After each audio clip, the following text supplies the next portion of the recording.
Сәлем баршаңызға. Бүгін сіздерге өте тез жасалатын чечевица сорпасын жасап үйретемін.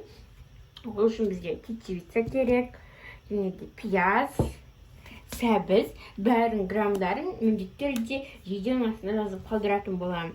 Және де менде тұшыған, яғни сары май, кезделген майды, немесе сұйық май, немесе зәйтүн майларын қолдануға болады. Кезекте яғни сорпа жасайтын ыдысымызды қыздырып, оған сары май немесе өздеріңіз қолданатын майды салып қыздырып аламыз. Және де сіздер өздеріңіздің қалауынша негізі картоп қосуға болады, бірақ оригинал рецептте картоп қосылмайды.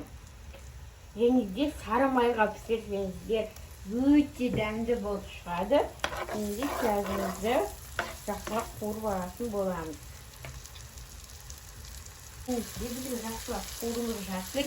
Енді келесі сәбізімізді қосамыз. Мінекей біздің мұнда сәбізімізден пиязымыз қуырылып жатқан кезде жаңағы чечевицамызды жақсылап жуып алатын боламыз. Енді жуылған чечевицамызды саламыз.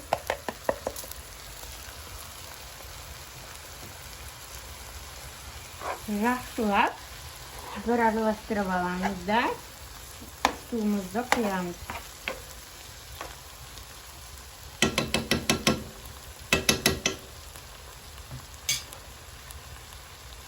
Су құйып, астын қатты отқа қойып, енді қайнататын боламыз.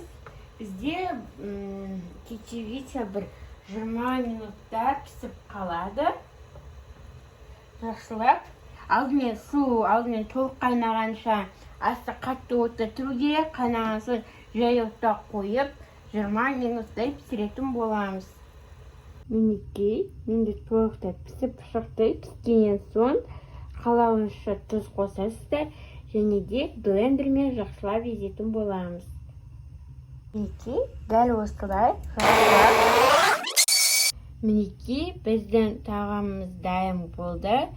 Қалауынша лимонмен немесе сухаримен ұсынсаңыздар болады.